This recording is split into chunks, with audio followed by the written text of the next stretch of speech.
I don't know, I think I made it a few years ago. A few years ago. And how long have Well, I've been a puppeteer from 62. From 1962? I decided I was going to change my life because my life had been such a mess up to that time with crazy. Let me get my tissue. Tissue, you got a tissue? Your little tissue?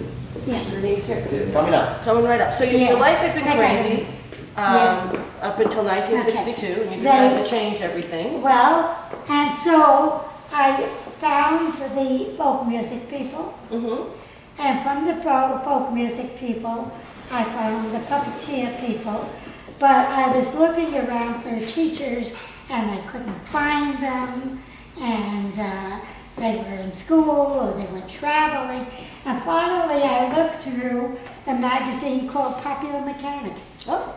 And Popular Mechanics, oh thank you Tom, Popular Mechanics was busy, concerned with all kinds of different mechanical things like black light puppetry, and black light puppetry was making its comeback.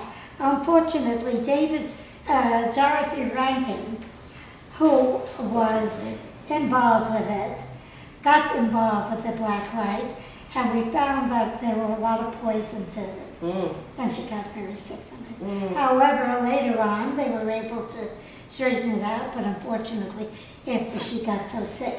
But Dorothy Rankin wrote the article for Popular Mechanics. Right on. And she was a very fine puppeteer, and she called me up and she said, well, Bernice, there's going to be a festival in Connecticut, and you'll love it. But I didn't go to it because it was late, and I didn't really know. And then, so I finally did make contact with a man called Frank Paris.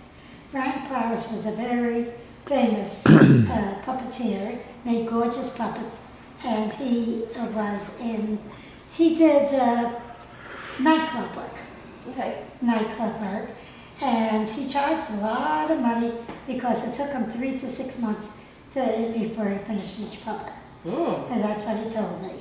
And he and his partner opened a place on Gay Street, but it took some time until I got get involved with them.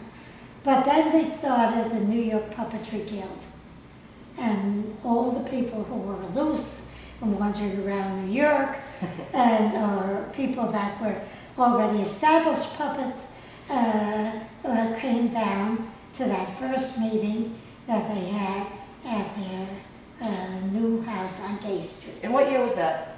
What year was it? Gay Late Street? 60s or 70s? Oh, it's quite a lot of long years because we had another big do about them. See, I don't remember all the things, but it must have been yet in the, let's say it's in the late 60s. Late 60s.